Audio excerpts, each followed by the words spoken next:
everybody, this is Digraj Singh Rajput. Welcome to our channel. इस video में class 10th geography का chapter है हमारा मैन्युफैक्चरिंग इंडस्ट्रीज. इस चैप्टर को हम पूरी तरह से पढ़ने वाले हैं, समझने वाले हैं. वन शॉट होगा, चैप्टर आपकी नजरों के सामने से दौड़ जाएगा. सारे इंपॉर्टेंट टॉपिक्स बताते चलूंगा. और ये जो चैप्टर है मैन्युफैक्चरिंग इंडस्ट्रीज, इसके साथ में एक शिकायत, क्या कि कभी कुछ ऐड हो रहा है, कभी कुछ सब्ट्रैक्ट हो रहा है. आखिरकार कितना पढ़ना है, कितना छोड़ना है. तो देखो, मैंने आपको स्टार्टिंग में भी बताया कि सीबीएसई जो है ना, तो ऐसे आपको अंधेरे में छोड़ के नहीं जाएगा. उसमें यह होता है कि आपको एक सर्कुलर दिया जाता है जिसमें बता दिया जाता है कि कितना कितना पढ़ना है. तो मैन्युफैक्चरिंग इंडस्ट्रीज पूरा चैप्टर लिख दिया है. अब ये नहीं बताया क्या डिलीट हुआ क्या नहीं. तो किसको रेफर करेंगे हम? नई एनसीईआरटी को. और नई एनसीईआरटी के हिसाब से जो जो टॉपिक्स है वो सारे टॉपिक्स हम पढ़ेंगे इस वीडियो में. फाइन. अब जैसे अगर आप देखोगे, आज से 1 साल पहले जो वीडियो बने थे उसमें कुछ टॉपिक वो भी ऐड हुए जो इस साल एग्जाम में नहीं आना है. उससे 2 साल पहले जो वीडियो बने थे उनमें वो भी टॉपिक ऐड हुए जो अब नई एनसीईआरटी की बुक में है ही नहीं. तो कंफ्यूजन है, तो उस कंफ्यूजन पे क्लैरिटी ऐसे लाते हैं कि जितने टॉपिक एनसीईआरटी में है, इरिस्पेक्टिव ऑफ द फैक्ट कि सर वो सीमेंट इंडस्ट्री पढ़ना है, मिनरल्स पढ़ना है, नहीं पढ़ना है, सब छोड़ दो. आपको सिर्फ कितना ध्यान रखना है? आपको सिर्फ इतना ध्यान रखना है कि मैन्युफैक्चरिंग इंडस्ट्रीज में जो जो इस वीडियो में मैं आपको पढ़ाने वाला हूं वो पढ़ना है, वो बोर्ड एग्जाम में आना है. That's it. शुरू करते हैं फटाफट से. जल्दी जल्दी आराम से पढ़ेंगे, जल्दी जल्दी आराम से पढ़ेंगे. मतलब ये है कि वन शॉट होगा लेकिन कॉम्प्रिहेंसिव होगा. सारे क्वेश्चंस बताते चलूंगा कहां से क्वेश्चन बनने की पॉसिबिलिटी ज्यादा है. ठीक है, किस तरह के सवाल बनने की पॉसिबिलिटी होती है. शुरू करते हैं चैप्टर के साथ में मैन्युफैक्चरिंग इंडस्ट्रीज. देखो, इंडस्ट्रीज का मतलब क्या है? इंडस्ट्रीज का मतलब ये, और खास करके मैन्युफैक्चरिंग इंडस्ट्रीज की अगर बात करें तो जहां पे क्या किया जा रहा हो, रॉ मटेरियल लाया जा रहा हो, उसका फॉर्म चेंज किया जा रहा हो, उसको प्रोसेस किया जा रहा हो. ठीक है, तो सेकेंडरी सेक्टर, मैन्युफैक्चरिंग सेक्टर को हम सेकेंडरी सेक्टर भी बोलते हैं या फिर सेकेंडरी सेक्टर को मैन्युफैक्चरिंग सेक्टर भी बोलते हैं. ठीक है, वाइसा वर्सा टाइप से. तो industries comes under secondary sector, जहां पे रॉ मटेरियल को फिनिश्ड गुड्स में कन्वर्ट किया जाता है. आज हमारे इर्द गिर्द जितने भी फिनिश्ड गुड्स हैं वो सभी कहीं ना कहीं किसी ना किसी इंडस्ट्री से निकल के आए. ठीक है, अब ये आप ये देख रहे हो दोनों खेल खिलौने. तो इसमें क्या हो रहा है? इसमें जैसे अगर आप देखोगे तो प्लास्टिक लगा है, इसमें अगर फाइबर लगा है, इसमें अगर मेटल लगा है, तो वो मेटल प्लास्टिक फाइबर को इकट्ठा किया गया, उनको प्रोसेस किया गया. तो इस तरह से जैसे आप देखेंगे तो पेन में और ये स्लाइड चेंजर के फॉर्म में कन्वर्ट कर दिया गया उन्हें. ठीक है, उसके अंदर और भी बहुत सारी चीजें लगी होगी. तो रॉ मटेरियल को फिनिश गुड में कन्वर्ट करने का काम किया जाता है इंडस्ट्रीज में. अब उस हिसाब से जैसे देखोगे तो इंडस्ट्रीज की इंपॉर्टेंस क्या है ना, कि इकोनॉमीज में अगर आप देखेंगे तो अबेंडेंस में रॉ मटेरियल है, सारे मिनरल्स हैं. जैसे आप देख रहे हैं एग्रीकल्चरल सेक्टर को जैसे देखोगे तो सारा दाल चीनी वगैरह सब कुछ है, सब कुछ नेचर में अवेलेबल है. ठीक है, वो प्राइमरी प्रोडक्ट हो गया जैसे अगर देखा जाए तो. लेकिन अगर सेकेंडरी सेक्टर नहीं होगा तो वो प्राइमरी प्रोडक्ट को आप प्रोसेस नहीं कर पाओगे, उसका कुछ तीसरी चीज नहीं बना पाओगे. तो उस सेंस में इंपॉर्टेंस क्या है मैन्युफैक्चरिंग इंडस्ट्रीज की, पता है कि वो डेवलपमेंट के लिए बैकबोन की तरह एक इंपॉर्टेंट रोल प्ले करती है. ठीक है, डेवलपमेंट की तरह, डेवलपमेंट के लिए अगर आप जैसे देखेंगे तो इंडस्ट्रीज का होना बहुत ज्यादा जरूरी है. अगर इंडस्ट्रीज नहीं होगी तो हम अपने संसाधनों का सही इस्तेमाल नहीं कर पाएंगे, रॉ मटेरियल का इस्तेमाल नहीं कर पाएंगे, उनको प्रोसेस नहीं कर पाएंगे, मैन्युफैक्चर्ड गुड्स में या फिर फाइनल प्रोडक्ट्स में कन्वर्ट नहीं कर पाएंगे. ठीक है, तो manufacturing industries are very important. And what role does the manufacturing industries play? या फिर अगर ऐसा पूछ लिया जाए कि मैन्युफैक्चरिंग इंडस्ट्रीज जो है तो उसके क्या इंपॉर्टेंस है. ठीक है, क्या क्या इंपॉर्टेंस है, तो दीज आर दी पॉइंट्स. अब आपको यहां एक सीधा सवाल बनता है, सीधा बनेगा तो ऐसा बनेगा कि what is the importance of manufacturing. ठीक है, वो घुमा के आएंगे तो उसमें ये पूछ सकते हैं कि give the advantages of manufacturing industries. मतलब डायरेक्ट ना पूछते हुए इनडायरेक्ट शब्दों का खेल रहेगा. सवाल बहरूपिया होता है, अलग अलग शब्दों में आ सकता है, आपको कंटेंट पता होना चाहिए अंदर क्या जाएगा. तो जैसे अगर हम देखें तो मैन्युफैक्चरिंग सेक्टर्स या फिर मैन्युफैक्चरिंग इंडस्ट्रीज की बड़ाई करने की जब बारी आएगी तो ये कुछ पॉइंटर्स है जो आपको ध्यान रखना है. पहला क्या है कि it reduces the dependence of people on agricultural income by providing employment. Manufacturing sector सिर्फ या फिर इंडस्ट्रीज जो है, ठीक है, इंडस्ट्रीज सिर्फ इंडस्ट्रीज को बढ़ावा नहीं दे रही है, वो इंडस्ट्रीज क्या कर रही है, एग्रीकल्चर सेक्टर को भी बढ़ावा दे रही है. कैसे? तो जो एग्रीकल्चर सेक्टर में लोग हैं जिनके पास काम नहीं या फिर डिसगाइज्ड अनएम्प्लॉयमेंट है, इकोनॉमिक्स में पढ़ा है हमने. ठीक है, तो dependence of people on agriculture is very high, they are dependent on agricultural income. लेकिन जब इंडस्ट्रीज खुल जाएगी तो कुछ लोग इंडस्ट्रीज में भी काम करने आ जाएंगे. तो इंडस्ट्रीज का, मैन्युफैक्चरिंग इंडस्ट्रीज का पहला इंपॉर्टेंस या एडवांटेज क्या हो गया कि it provides employment to the people. Similarly industrial development जो हो रहा है, जब इंडस्ट्रीज लग रही है, तो it is a pre condition for the eradication of unemployment and poverty. ठीक है, गरीबी है, लोगों के पास रोजगार नहीं है, तो जितना काम था खेती में प्राइमरी सेक्टर में उतना कर लिया, बैठे हैं। लेकिन जब फैक्ट्रीज लगेगी, इंडस्ट्रीज लगेगी, तो वही वाली बात है कि एक्सेस एम्प्लॉयमेंट से लोग मतलब कह सकते हैं कि एक्स्ट्रा एम्प्लॉयमेंट क्रिएट हो रहा है, तो जो अनएम्प्लॉयड लोग थे वो एम्प्लॉयमेंट की तरफ जाएंगे। अब जब वो एम्प्लॉयमेंट की तरफ गए तो उससे क्या हो रहा है कि वो 4 पैसा कमाएंगे, गरीबी से बाहर निकल के आएंगे, बेरोजगारी से बाहर निकल के आएंगे। ठीक है, और यहीं पे इसी चीज का ध्यान रखते हुए, जैसे अगर आप देखेंगे तो इंडिपेंडेंस के बाद में हमारी सरकार ने क्या किया था, पब्लिक सेक्टर इन्वेस्टमेंट बहुत किया था, बड़े बड़े पीएसयूज वगैरह स्टैब्लिश किए थे, ताकि क्या हो कि उन फैक्ट्रीज में, उन इंडस्ट्रीज में लोग काम करने जाएं तो लोगों को काम भी मिलेगा और गरीबी भी खत्म होगी। ठीक है, तो एक एडवांटेज ये हो गया। तीसरा जैसे देखें तो export brings much needed foreign exchange. हमने इंडस्ट्रीज में मैन्युफैक्चर्ड गुड्स बनाए, खेल खिलौने बनाए, तो अब ऐसा तो नहीं कि बना बना के ढेर लगा लेंगे, पहाड़ बनाएंगे कि हाँ इतना बड़ा पहाड़ बना दिया। हम उन सामानों को बेचेंगे। अब उन सामानों को जब बेचेंगे तो सामान बेचा तो उधर से थैंक यू नोट के साथ में पैसा भी आएगा। ठीक है, तो क्या हुआ कि आपने दूसरे देशों को जब मान लो कि गुड्स बना बना के एक्सपोर्ट किया, आपके देश से बाहर निकाले, तो वहां से आपके पास क्या आएगा, पैसा आएगा, उससे क्या कहेंगे, फॉरेन एक्सचेंज। डॉलर में पैसा आया ना, तो क्या देख रहे हो आप कि export brings much needed foreign exchange, foreign exchange आ रहा है आपके पास में। Similarly manufacturing provides higher value of goods to a country. ठीक है, मैन्युफैक्चरिंग से क्या हो रहा है कि पहले आप टमाटर बेच रहे थे, टमाटर आपके मान लीजिए 20 रुपए किलो बिक रहे थे, अब आपने केचप बना दिया, तो 1 किलो केचप की कीमत 20 रुपए नहीं होती है, 200 रुपए 400 रुपए हो सकती है। समझ में आया? तो उस तरह से आप क्या देख रहे हैं कि जब आपने प्रोसेसिंग करी, फॉर्म चेंज करा, वैल्यू एडिशन करी, तो उससे आपके पास में क्या मिल गया, उससे मतलब कह सकते हैं उससे गुड्स में वैल्यू एडिशन करने से गुड्स की वैल्यू बढ़ेगी। वैल्यू बढ़ेगी मतलब आपकी प्रॉस्पेरिटी बढ़ेगी, अब आपके देश में ज्यादा पैसा आएगा। क्यों? क्योंकि आपने फॉर्म चेंज करके उसमें वैल्यू एडिशन किया है। समझ गए? तो ये 4 पॉइंट्स ध्यान रखना। लगाओ जरा टीकी बिंदी चंदन लगा दो इस टॉपिक को। This is very important. सीधा क्वेश्चन, बार बार रिपीटेटिव टर्म्स में आप देखेंगे प्रीवियस ईयर्स में पूछा गया है कि what is the importance, what are the advantage of manufacturing industries, manufacturing sector, इस तरह से। ठीक है, तो ये हो गया। अब इसके बाद में इसी का एक और भाई, इसी टॉपिक से जो एक सवाल बन के आता है वो क्या है, चैप्टर में इतना पढ़ा आपने, मैन्युफैक्चरिंग इंडस्ट्रीज की इंपॉर्टेंस समझ में आई। अगला टॉपिक है agriculture and industry are not exclusive of each other. ठीक है, इसी में एड ऑन हो जाता है, दे आर नॉट एक्सक्लूसिव, दोनों अलग अलग नहीं है। एग्रीकल्चर और इंडस्ट्री कहने को प्राइमरी सेक्टर सेकेंडरी सेक्टर का पार्ट है, लेकिन उनको अलग अलग चश्मे से मत देखो, वो दोनों एक साथ ही है, they are not exclusive, in fact they goes hand in hand. How manufacturing industries and agriculture sector goes hand in hand, how they are not exclusive to each other, दोनों एक दूसरे से अलग कैसे नहीं है। इस तरह से अगर सवाल आता है कि दोनों एक दूसरे से अलग कैसे नहीं है, how they are not exclusive, they goes hand in hand, अगर ऐसा सवाल आता है तो इस सवाल का जवाब आपको देना होगा कैसे, इस सवाल का जवाब आपको देना होगा कि both the sector moves hand in hand। In what sense? तो जैसे आप देखेंगे एग्रीकल्चर क्या करता है, एग्रीकल्चर सेक्टर इंडस्ट्रीज को रॉ मटेरियल प्रोवाइड करता है। ठीक है, तो भाई साहब एग्रीकल्चर ने इंडस्ट्री को सपोर्ट कर दिया। इंडस्ट्रीज क्या बनाती है, एग्रीकल्चरल इक्विपमेंट्स बनाती है, जैसे ट्रैक्टर हो गया, ट्रैक्टर एक मशीनरी है, पाइप्स हो गई, एक मशीनरी है, और इन्हीं मशीनरी का इस्तेमाल करके खेती होती है। तो खेती में जो प्रोड्यूस हुआ वो रॉ मटेरियल बनता है इंडस्ट्रीज में, इंडस्ट्रीज में जो प्रोड्यूस हुआ है उससे खेती होती है। तो क्या हो रहा है, they are not exclusive to each other, complementary है एक दूसरे से, both moves hand in hand. और यही सवाल बनता है कि how industries and agriculture are not exclusive to each other, how they moves hand in hand, explain with an example. तो वो आपसे बनना चाहिए, बनेगा। अब अगर आगे बढ़े तो देखो इंडस्ट्रीज बहुत इंपॉर्टेंट है। इंडस्ट्रीज ऐसा नहीं है कि सेक्लूजन में चल रही है, वो इंडस्ट्रीज को कॉम्प्लीमेंट कर, एग्रीकल्चर सेक्टर को कॉम्प्लीमेंट कर रही है। अब आपको यहां ये चीज समझना होगी, लेकिन चीजें इतनी आसान नहीं है। जैसे जैसे ग्लोबलाइजेशन हुआ है, इकोनॉमिक्स कनेक्ट करते चलना, ऐसा नहीं कि ज्योग्राफी पढ़ रहे तो ज्योग्राफी पढ़ रहे हैं। इकोनॉमिक्स में ग्लोबलाइजेशन चैप्टर हमने माना कि उस पर बहुत केंचियां चल गई हैं, लेकिन जितना पढ़ा तो उसमें एक चीज समझ में आई कि ग्लोबलाइजेशन से क्या है, ग्रेटर इंटीग्रेशन।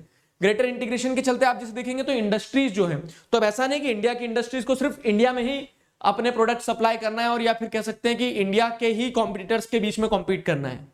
ग्लोबलाइजेशन के चलते अब इंडस्ट्रीज के लिए ये एक चैलेंज है कि वो अपने स्टैंडर्ड को इंप्रूव करे, क्वालिटी ऑफ प्रोडक्ट को इंप्रूव करे, क्योंकि अब क्या है, इंडस्ट्रियल कनेक्शन जो है थ्रू आउट द वर्ल्ड बन चुका है, थ्रू आउट द वर्ल्ड बन चुका है। तो this is the part, mark my words, यहां दोनों में से कहीं ना कहीं एक सवाल फंसेगा अगर आपके पीरियोडिक टेस्ट में, प्री बोर्ड में, या फिर एक स्कूल टेस्ट में सिर्फ यही चैप्टर पूछा जाएगा। तो क्योंकि इस चैप्टर में क्या है, जैसे हमने पिछला चैप्टर पढ़ा था ना मिनरल्स एंड एनर्जी रिसोर्सेज वाला, तो टॉपिक्स कम है। कैसे वाले? थ्योरी वाले। तो एक थ्योरी वाला टॉपिक ये हो गया, एक थ्योरी वाला टॉपिक ये हो गया, ठीक है, वो कनेक्ट करवाते चलूंगा।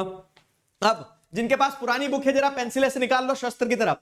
पुरानी बुक पे जो अगले टॉपिक्स दिए हैं, contribution of industries in national income, उसको काट दो। इंडस्ट्रियल लोकेशन वाला जो टॉपिक है उसको काट दो।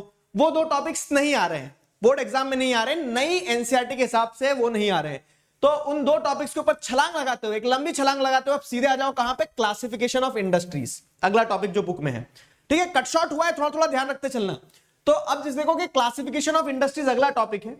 ज्योग्राफी की बात करें और ज्योग्राफी में क्लासिफिकेशन वाले क्वेश्चन ना आए तो फिर ज्योग्राफी अधूरी है, ठीक है।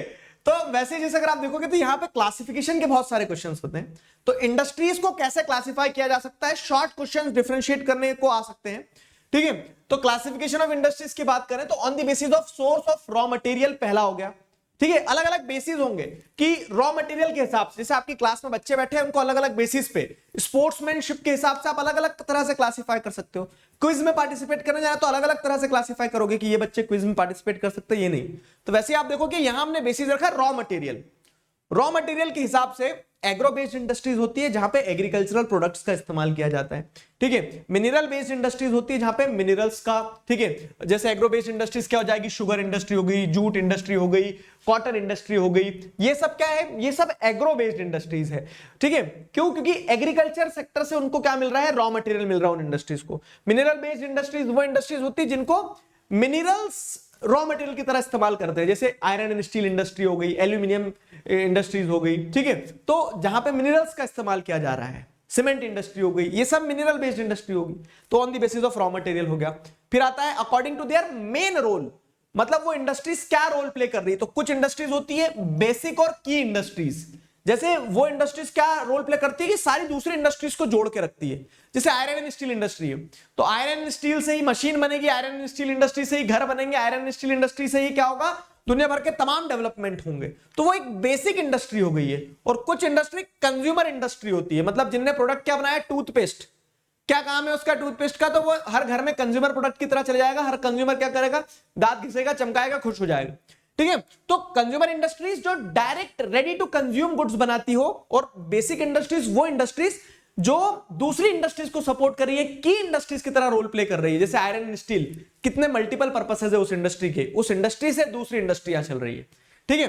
तीसरा आता है on the basis of capital investment, मतलब कितनी पूंजी लगाई है, कितना पैसा लगाया है, ठीक है। तो पैसा लगाया इन द सेंस कि कितना पैसा लगाया है कंपनी में, कंपनी उस हिसाब से क्या है? स्मॉल स्केल इंडस्ट्री या फिर लार्ज स्केल इंडस्ट्री होगी। तो स्मॉल स्केल और लार्ज स्केल कैसे क्लासिफाई करोगे? इसमें और भी क्लासिफिकेशन है, ठीक है। Medium scale industry, large scale industry. लेकिन अभी के लिए जैसे माने तो 1 करोड़ रुपए जो आपकी बुक में दिया गया है कि 1 करोड़ रुपए से नीचे की इंडस्ट्रीज स्मॉल स्केल इंडस्ट्रीज होती है, ठीक है। उसके ऊपर फिर मीडियम मतलब medium scale industries, large scale industries, ऐसे क्लासिफिकेशन होता चले जाता है। तो on the basis of capital investment के बाद on the basis of ownership, मतलब उसका मालिक कौन, ठीक है। तो आप देखेंगे तो एक पब्लिक सेक्टर इंडस्ट्रीज होती है जो सरकार के द्वारा ओन की जाती है। जैसे क्या हो गया? रेलवेज हो गया, ठीक है। जैसे अगर आप क्या देखेंगे तो सरकार के द्वारा ओन किया गया, जैसे भेल हो गया, भारत हैवी इलेक्ट्रॉनिक्स लिमिटेड, ठीक है। तो जो गवर्नमेंट के द्वारा ओन की गई इंडस्ट्रीज होती है वो क्या हो जाएगी? वो हो जाएगी public sector industries. Similarly private sector industries कौन सी होती है? जो प्राइवेट पर्संस के द्वारा ओन की गई हो। Let's say for example private persons के द्वारा क्या ओन किया गया? जैसे रिलायंस इंडस्ट्रीज, टाटा हो गया, ठीक है, अडानी ग्रुप हो गया। तो ये क्या है? ये प्राइवेट इंडिविजुअल्स के द्वारा ओन किया गया। जॉइंट सेक्टर में क्या आ जाएगा? जो जॉइंटली ओन की जा रही हो। किसके द्वारा? जो जॉइंटली ओन की जा रही हो, 2, 4, ठीक है, दो गवर्नमेंट और प्राइवेट के द्वारा, ठीक है। ऑयल इंडिया लिमिटेड जैसे हो गया, मारुति उद्योग लिमिटेड हो गया, ठीक है, या फिर प्राइवेट जैसे मारुति सुजुकी जो है तो प्राइवेट पार्टनरशिप से आया है। तो ऐसे जॉइंट सेक्टर होता है, ठीक है, जो दो इंडिविजुअल्स के या फिर गवर्नमेंट इंडिविजुअल्स के या फिर ग्रुप ऑफ इंडिविजुअल्स के जॉइंट वेंचर से बनी हो, ठीक है। कोऑपरेटिव सेक्टर मतलब क्या है कि जहां पे जो सप्लायर्स हैं, जो प्रोड्यूसर्स हैं, they themselves are the owners. Example Amul, तो अमूल क्या है? आनंद मिल्क उद्योग लिमिटेड, जिसमें सारे जो फार्मर्स हैं जो मिल्क सप्लाई करते हैं, दे फॉर्म दी कंपनी, ठीक है। और उनके मिल्क से जैसे अगर आप देखेंगे तो कंपनी ऑपरेट हो रही है, उनको जो जितना कंट्रीब्यूट करता है उस हिसाब से उसको पैसे मिल जाते हैं, ठीक है। तो वैसे कोऑपरेटिव सेक्टर होता है। तो on the basis of ownership आप देखेंगे तो पब्लिक, प्राइवेट, जॉइंट और कोऑपरेटिव सेक्टर हो गया आपका। आगे बढ़ते हैं, based on the bulk and weight of raw material and finished goods. Industries हैं, गुड्स बनाएंगे, गुड्स बनाने के बाद में वो जो गुड्स बना रही है ना, तो फिनिश गुड्स का वेट क्या है, रॉ मटेरियल का वेट क्या है, ठीक है, कितना बल्की है या कितना लाइट है, ठीक है। तो उस हिसाब से अगर आप देखोगे गुड्स के और रॉ मटेरियल के वजन के हिसाब से जो कंपनीज को क्लासिफाई किया जाता है, इंडस्ट्रीज को क्लासिफाई किया जाता है, तो उसमें हैवी इंडस्ट्रीज आती है और लाइट इंडस्ट्रीज आती है। जैसे आयरन एंड स्टील क्या हो जाएगा, हैवी इंडस्ट्री में आ जाएगा। क्यों? क्योंकि उसमें रॉ मटेरियल भी खूब लगता है, जो प्रोडक्ट बनेगा वो भी भारी बनता है। ऐसा भी नहीं कि चोर चोरी करके सिर पे लेके भाग जाएगा। लेकिन लाइट इंडस्ट्रीज में जैसे अगर आप देखोगे तो मोबाइल फोन्स बन रहे हैं, ठीक है, लाइट बल्ब्स बन रहे हैं, तो ये ऐसी इंडस्ट्रीज हैं जो क्या है, बहुत लाइट वेट प्रोडक्ट बनाती है और रॉ मटेरियल भी बहुत ज्यादा बल्क में नहीं लगता है इनको, ठीक है। तो ये आपको क्लासिफिकेशन ऑफ इंडस्ट्रीज ध्यान रखना है। क्लासिफिकेशन टाइप में डिफरेंशिएट बिटवीन में क्वेश्चन आ जाते हैं, ठीक है। अब आगे बढ़ते हैं। तो चैप्टर जो है बेसिकली मैन्युफैक्चरिंग इंडस्ट्रीज है। इंपॉर्टेंस समझ में आई, हमें समझ में आया कैसे एक्सक्लूसिव नहीं है, इंडस्ट्रीज और एग्रीकल्चर दोनों एक साथ साथ जा रहे हैं। क्लासिफिकेशन देख लिए वेरियस टाइप्स के। अब चैप्टर में आगे आता है आपका, दो तरह की इंडस्ट्रीज आपको बताई जाएगी चैप्टर में, एक एग्रो बेस्ड और एक मिनरल बेस्ड। किस बेसिस पे है, जरा मन में जवाब आना चाहिए, मन से जुड़े हैं। तो ऑन द बेसिस ऑफ, आप क्या देखेंगे, on the basis of raw material used industries can be classified into two groups, agro based industries और मिनरल बेस्ड इंडस्ट्रीज। अब एग्रो बेस्ड इंडस्ट्रीज कौन सी इंडस्ट्रीज होती है, जिसमें एग्रीकल्चरल प्रोडक्ट्स का इस्तेमाल किया जाता हो। तो वो कौन कौन सी इंडस्ट्रीज है, जैसे टेक्सटाइल इंडस्ट्री एग्रो बेस्ड के अंदर एक सब डिवीजन हो गया कि कॉटन इंडस्ट्री है। कैसे चलेगी कॉटन इंडस्ट्री, तो कॉटन को ग्रो किया जाता है, ग्रो किया जा रहा मतलब एग्रीकल्चरल प्रोडक्ट है, एग्रीकल्चरल प्रोडक्ट है, लेकिन कॉटन अपने आप में क्या है, फैब्रिक, एक टेक्सटाइल है, कपड़ा है ना। तो टेक्सटाइल इंडस्ट्री मतलब कपड़े वाली इंडस्ट्री। तो जैसे कॉटन हो गया, जूट हो गया, तो कॉटन, जूट, ये दो टेक्सटाइल इंडस्ट्री है जो कि किसके अंदर में आ रही है, एग्रो बेस्ड के अंदर में। कंफ्यूजन कुछ नहीं रखना है, क्लासिफिकेशन प्रोडक्ट के हिसाब से आपको ध्यान रखना है, ठीक है। Agro based industries, industries based on agricultural raw material. For example जैसे cotton, jute, silk, woollen textile, sugar. Sugar industry agriculture industry क्यों होगी, क्योंकि आप देखेंगे शुगर कहां से बनता है, शुगर बनता है शुगर केन से, और शुगर केन क्या है, एक एग्रीकल्चरल प्रोडक्ट। तो वो शुगर इंडस्ट्री भी किसमें आएगी, एग्रो बेस्ड इंडस्ट्री में। ऐसे आपको ध्यान रखना है, रटना कुछ नहीं है, लॉजिक जहां पे लग जाएगा ना, वहां पे आपके तोते जो रटने वाले हैं वो सब उड़ जाएंगे। समझ में आया, पॉजिटिव सेंस में तोते उड़ेंगे, रटना नहीं पड़ेगा। अब जैसे अगर आगे बढ़े तो एग्रो बेस्ड इंडस्ट्री में हम टेक्सटाइल इंडस्ट्री को पढ़ने वाले हैं। टेक्सटाइल इंडस्ट्री में क्या है, तो contribution in industrial production and employment generation. Textile industry जो कपड़ा उद्योग है हमारे देश का, वो बहुत इंपॉर्टेंट है in terms of contribution in industrial production. Total industrial production में उसका एक बड़ा शेयर है, बहुत सारे लोगों को काम मिलता है। स्पेसिफिकली विमेन की अगर बात करें तो बहुत सारी महिलाओं को काम मिलता है टेक्सटाइल इंडस्ट्री में, ठीक है।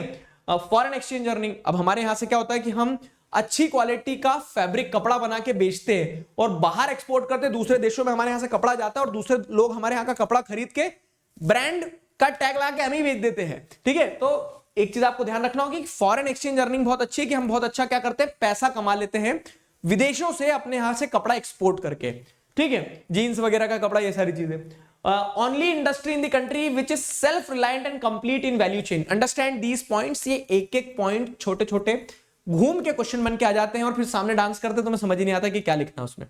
तो उस पर्सपेक्टिव से मैं आपको थोड़ा डिटेल में समझाते चलता हूं, ठीक है। अब जैसे क्या है, only industry in the country which is self reliant and complete in value chain. इसका मतलब ये होता है कि कंप्लीट इन वैल्यू चेन का मतलब ये कि जैसे टेक्सटाइल इंडस्ट्री में आपको एंड प्रोडक्ट ये रहेगा कि कपड़ा बन के निकल के जाए, शर्ट बन के निकल के आ गया, तो शर्ट बनने के लिए वो धागे से लगा के पूरा स्टिचिंग, कलरिंग वगैरह सब कुछ, तो पूरी जो वैल्यू चेन होना है उसकी, ठीक है, वो पूरी वैल्यू चेन कंट्री के अंदर ही कंप्लीट हो जाती है, हमें बाहर से कुछ नहीं लेना पड़ता है, ठीक है।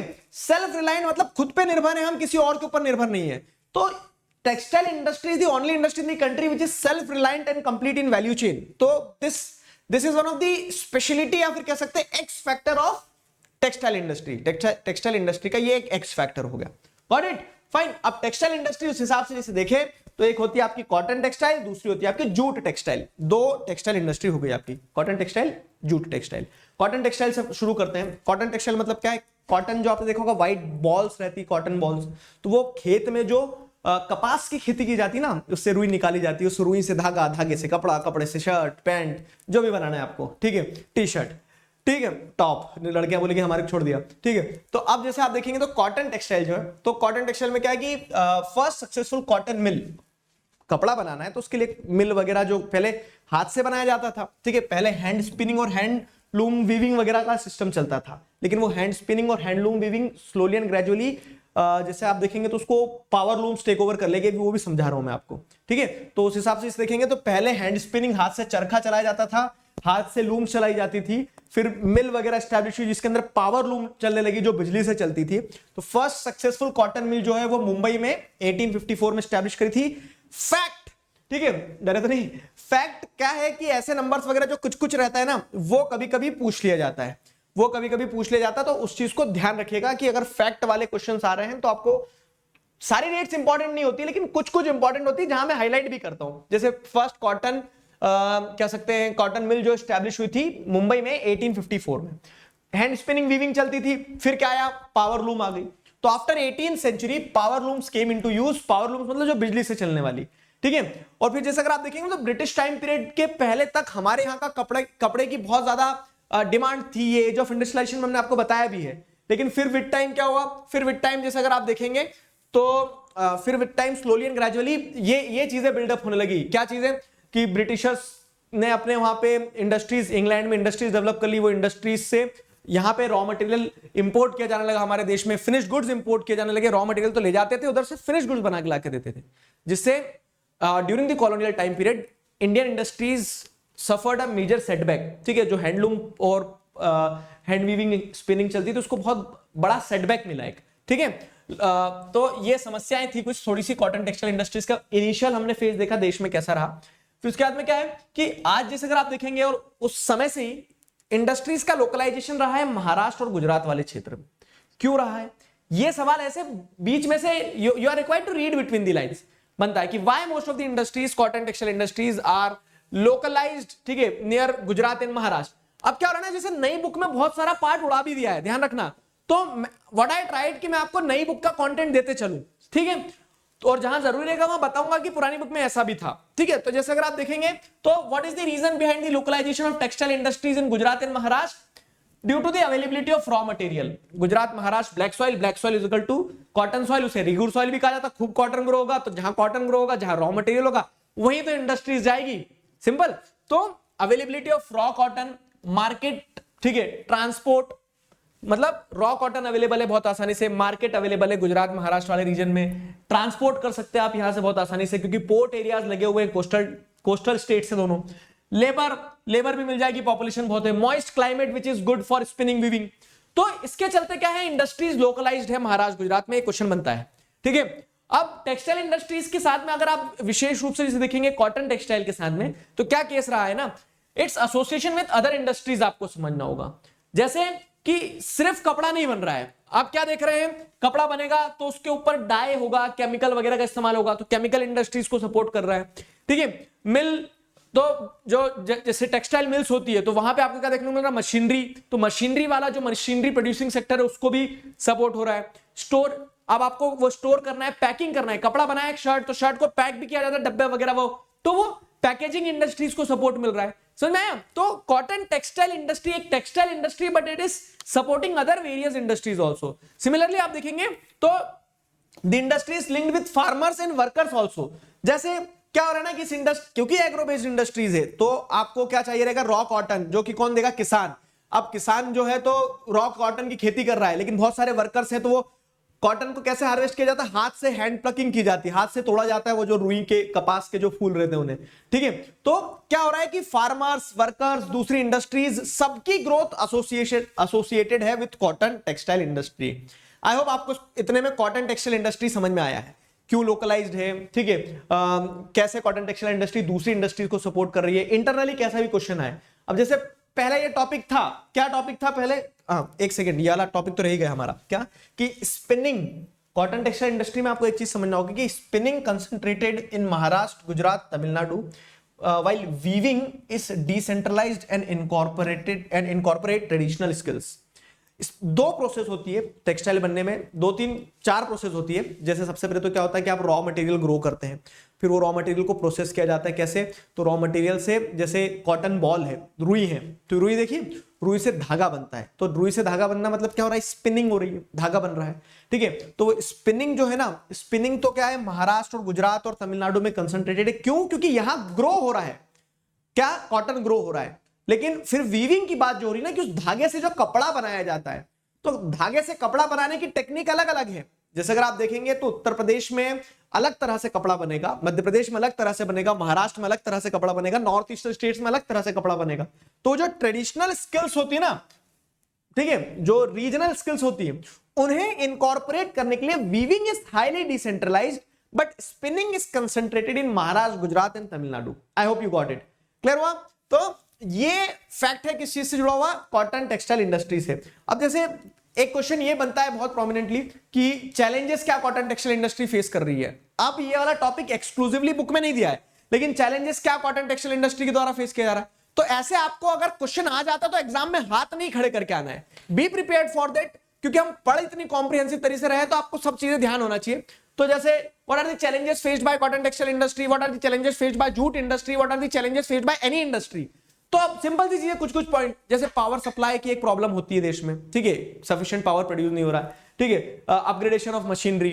अब हम जैसे अगर हम देखेंगे तो हम बहुत अच्छी क्वालिटी का क्या बना लेते हैं, फैब्रिक बना, वो क्या बोलते हैं, थ्रेड बना लेते हैं, यार्न जो है बहुत अच्छी क्वालिटी का प्रोड्यूस कर लेते हैं, लेकिन उतनी अच्छी क्वालिटी का हम फैब्रिक नहीं बना पाते क्योंकि हमारे उतनी अच्छी मशीनरी नहीं है। तो हम यार्न एक्सपोर्ट करते हैं, वो कपड़ा बना के हमें ही पहुंचा देते हैं, ठीक है। तो these are some of the challenges. Low output of labour उतना स्किल्ड नहीं है, ट्रेंड नहीं है। Stiff competition with synthetic fibre industry. अब हर इंडस्ट्री में, जैसे जूट में बात करेंगे तो जूट में भी क्या हो रहा है कि जूट का सबसे बड़ा चैलेंज यही है कि जूट में जो जैसे नायलॉन वगैरह ये आ गया, तो नायलॉन और ये जो मटेरियल का पैकेजिंग बैग्स वगैरह बनाए जा रहे हैं ना, तो they are giving the direct competition. तो social science is not just limited to books. आपको ध्यान रखना होगा कि कुछ वैल्यू बेस्ड क्वेश्चन आएंगे तो बी प्रिपेयर्ड फॉर देम। आपको वहां पे ऑन स्पॉट क्वेश्चन समझ के आंसर लिखते आना चाहिए, समझ गए? ठीक है, मुस्कुराओ जरा एक बार। तो ये कॉटन टेक्सटाइल इंडस्ट्री हमारी कंप्लीट हुई है। आते हैं जूट टेक्सटाइल पे। जूट टेक्सटाइल, जूट क्या है? तो जूट भी एक एग्रो बेस्ड इंडस्ट्री है, मतलब खेती की जाती है जूट की, बड़ी नखरीली क्रॉप है, एग्रीकल्चर चैप्टर में पढ़ा भी हमने। और उस जूट को प्रोसेस किया जाता है, प्रोसेस करने के बाद में jute products, Ghani bags primarily बनते हैं, ठीक है। जैसे आप देखेंगे तो India is the largest producer of raw jute and second largest exporter after Bangladesh, ठीक है। तो हमारे यहाँ बहुत ज्यादा रॉ जूट प्रोड्यूस करते हैं, हम एक्सपोर्ट नहीं करते, हम खुद ही इस्तेमाल कर लेते हैं। बांग्लादेश भी हम ही एक्सपोर्ट कर देता है, इसके लिए हम सेकंड लार्जेस्ट एक्सपोर्टर है। Being a tropical country, climatic conditions favourable है, पानी मिल जाता है, सॉइल अवेलेबल है, ठीक है। तो ये हमारा जूट का मतलब, जूट एज अ कह सकते हैं raw material is very important, jute as a agriculture product is very important for state such as West Bengal हो गया, ठीक है, उस क्षेत्र में बहुत ग्रो कर रहे हैं। अब अगर आप देखेंगे ना तो जूट टेक्सटाइल इंडस्ट्री ने पार्टीशन के समय एक बहुत बड़ी समस्या फेस करी थी। पार्टीशन के पहले तक बांग्लादेश और वेस्ट बंगाल सब एक ही था, लेकिन जब पार्टीशन हुआ तो जूट प्रोड्यूसिंग एरियाज जो हैं, ठीक है, वो कहां चले गए? जूट प्रोड्यूसिंग एरियाज सारे चले गए वेस्ट बंगाल में, और इंडस्ट्रीज हमारे पास रह गई। बांग्लादेश में चले गए, इंडस्ट्रीज हमारे पास रह गई है, ठीक है। तो पार्टीशन के समय हमने एक बड़ी प्रॉब्लम फेस करी। क्यों? क्योंकि वो जो एरिया है, ठीक है, बांग्लादेश वाला, वेस्ट बंगाल वाला, वो area is very well known for the jute production, लेकिन पार्टीशन के समय इंडस्ट्रीज इधर रह गई, ठीक है, और रॉ मटेरियल प्रोड्यूस करने वाला क्षेत्र उधर चले गया। लेकिन आफ्टर अ टाइम हमने उसको क्या कर लिया, जैसे देखेंगे ना तो कम बैक किया। समझ में आया? Most of the jute mills are located in West Bengal near Hooghly river. अब अधिकतर जूट मिल्स जो हैं, वो देश में अधिकतर जूट मिल्स कहां लोकेटेड है? वो है हुगली रिवर के पास, वेस्ट बंगाल में। वेस्ट बंगाल में जूट मिल्स हैं। वेस्ट बंगाल में क्यों है जूट मिल्स? ये क्वेश्चन है एक, ठीक है। वेस्ट बंगाल में क्यों है जूट मिल्स? तो कारण है कि क्योंकि जैसे हमने कॉटन का गुजरात और महाराष्ट्र देखा, कारण क्या है? Black soil. वैसे ही जूट जो है तो मेजरली कहां प्रोड्यूस होता है? जैसे अगर आप देखेंगे एलुवियल सॉइल होना चाहिए, पानी की अवेलेबिलिटी होना चाहिए, थोड़ा सा ट्रॉपिकल टाइप ऑफ क्लाइमेट होना चाहिए, वो यहाँ पे अवेलेबल है। वो सारे नखरे वेस्ट बंगाल झेल सकता है जो जूट करता है, ठीक है। तो इस कारण से जूट मिल्स वहीं पे है जहां रॉ मटेरियल अवेलेबल होगा। समझ गए? सिंपल सी चीज है। तो इस पे क्वेश्चन बनेगा और ये टीकी बिंदी चंदन लगाओ क्या कि why most of the jute mills are located in West Bengal near Hooghly River, ठीक है। Give the reason behind the localisation of jute mills in West Bengal. सवाल 17 तरह से पूछ लिया जाए, आपको प्रिपेयर्ड रहना होगा उस चीज के लिए। इस चैप्टर का मैं एग्जाम पैक भी दे चुका हूं, तो आप उसको देखेंगे तो आपको समझ आएगा कि किस किस तरह से सवाल बन के आ सकते हैं। ठीक है, तो proximity to jute producing area, ठीक है, सबसे पहले क्या है, क्यों है सारी इंडस्ट्री, तो सबसे पहले तो ये एरिया जूट प्रोड्यूसिंग एरिया के पास में है। यहां पे आपको वाटर ट्रांसपोर्ट मिल जाता है जो कि चीपेस्ट मींस ऑफ ट्रांसपोर्टेशन है, तो वाटर ट्रांसपोर्ट हो गया। ठीक है, गुड नेटवर्क ऑफ रेलवेज, इस क्षेत्र में रेलवेज का भी स्प्रेड अच्छा है ब्रिटिशर्स के टाइम पीरियड से ही। Abundance of water for processing raw jute, jute ऐसी फसल है जिसको पानी का इस्तेमाल होता है उसको प्रोसेस करने के लिए, तो abundance of water is available. Cheap labour from West Bengal and adjoining areas, ठीक है, वेस्ट बंगाल और एडजॉइनिंग एरिया से आपको लेबर मिल जाएगा। ठीक है, ताकि क्या होगा कि लेबर इंटेंसिव इंडस्ट्री भी है तो लेबर की ऐसी मारामारी नहीं रहेगी कि काम करने वाले लेबर कहां से आएंगे। कोलकाता अर्बन सेंटर है, अर्बन फैसिलिटीज जैसे बैंकिंग, मार्केट, ये सब मिल जाएगी। ठीक है, तो this is why the jute industries are localised near West Bengal. ठीक है, फर्स्ट जूट मिल जो है कंट्री में वो नियर कोलकाता ही स्टैब्लिश हुई थी at Rishra in 1859। Age of industrialisation chapter अगर पढ़ा होगा तो थोड़ा थोड़ा सा देजावू हो रहा होगा आपको कि हाँ ये तो वहां भी पढ़ा है हमने, ध्यान आया। तो एग्रो बेस्ड इंडस्ट्री में हमने दो टेक्सटाइल इंडस्ट्रीज पढ़ ली, कॉटन और जूट। अब आते हैं हम किस पे, शुगर इंडस्ट्री पे। ये भी क्या है, ये भी आप जैसे देखेंगे तो ये भी एक एग्रो बेस्ड इंडस्ट्री है ना। आगे बढ़ते हैं शुगर इंडस्ट्री में, तो इंडिया जो है, तो India is the second largest producer of sugar. ठीक है, शुगर का सेकंड लार्जेस्ट प्रोड्यूसर है। चलो एक गूगल होमवर्क देता हूं, which country is the largest producer of sugar. और शुगर से ही शुगर केन प्रोड्यूस करते हैं, शुगर केन से ही शुगर बनता है। ठीक है, शुगर से ही जैसे अगर आप शुगर केन से जैसे अगर आप देखोगे तो गुड़ बनता है, खंडसारी बनती है, ठीक है, मोलासिस बनता है। ठीक, ये गुड़, खंडसारी, मोलासिस क्या है, तो ये भी आप जैसे देखेंगे तो शुगर, गुड़ तो आप जानते होंगे जैगरी होता है, खंडसारी भी एक तरह का गुड़ है। ठीक है, तो ये अलग अलग प्रोडक्ट्स जो हैं आपको शुगर केन से देखने को मिलते हैं। शुगर केन एक एग्रो बेस्ड प्रोडक्ट है, शुगर केन ही शुगर इंडस्ट्री की ग्रोथ में एक इंपॉर्टेंट रोल प्ले करता है। ठीक है, आगे बढ़ते हैं, तो जैसे अगर आप देखेंगे तो शुगर केन एक ऐसी चीज है या फिर शुगर इंडस्ट्री जो है ना, तो वहां पे आपको बल्कि रॉ मटेरियल का इस्तेमाल होता है। बल्कि रॉ मटेरियल का इस्तेमाल कैसे होता है, ठीक है, कि इतने सारे गन्ने ले जाना होते हैं, शुगर केन्स ले जाना होता है ट्रक में भर के, उनको प्रोसेस करते हैं और फिर जब शुगर निकलती है वो भी बोरियों में भर के निकलती है। तो शुगर केन जो है, तो शुगर केन इज अ बल्कि raw material. In haulage it's sucrose content reduces, और एक जगह से दूसरी जगह ले जाने में, हॉलेज मतलब क्या है, भाड़े पे, जैसे अगर आप देखते हो ना कि ढोया जाता है सामान को, ट्रक में भर के सामान को इधर से ले जाते हैं, तो अब पेरिशेबल चीज भी है, शुगर केन है, समय के साथ में पेरिश हो जाएगी, उसका जैसे आप देखेंगे रस कम होगा, तो सुक्रोज कंटेंट रिड्यूस होता है। इसके लिए आइडियली ये सूटेबल होता है कि आप शुगर इंडस्ट्रीज को वहीं लगाओ जहां पर रॉ मटेरियल प्रोड्यूस हो रहा हो, तुरंत गन्ने काटे और क्या कर दिए जाएंगे, प्रोसेस कर दिए जाएंगे, शुगर बना ली जाएगी। ठीक है, तो therefore industries should be situated near sugar cane producing areas, और इसी के चलते 60% sugar mills are established in Uttar Pradesh and Bihar. ठीक है, उत्तर प्रदेश बिहार में 60% शुगर मिल्स हैं। कारण, ताकि क्या हो कि उसका वो ट्रांसपोर्टेशन में क्वालिटी रिड्यूस ना हो, ठीक है, सुक्रोज कंटेंट रिड्यूस ना हो। ठीक है, अब ये इंडस्ट्री सीजनल भी है नेचर में, ऐसा तो नहीं कि शुगर केन पूरे साल भर प्रोड्यूस होते रहते हैं, जब उसका सीजन आता है तभी उसको हार्वेस्ट किया जाता है। तो इसके चलते क्या है, इट इज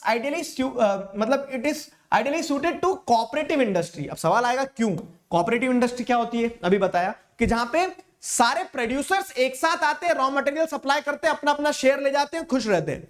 तो अब क्या होगा ना, अगर कोई एक आदमी शुगर इंडस्ट्री संभालेगा तो उसमें क्या दिक्कत आती है कि उसको रॉ मटेरियल भी अरेंज करना है, उसको प्रोसेस भी करना है, उसको ये भी इंश्योर करना है कि उसकी क्वालिटी रिड्यूस ना हो, और वो सीजनल नेचर की है बस। ठीक है, तो उसका कुछ सीजन में काम चलेगा, बाकी समय वो बंद है।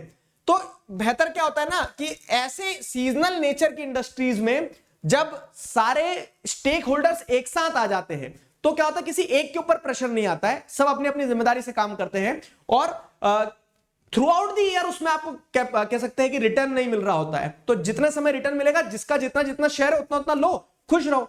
तो यहां पे क्या होता है कि therefore it is suited to cooperative industry. समझ में आया?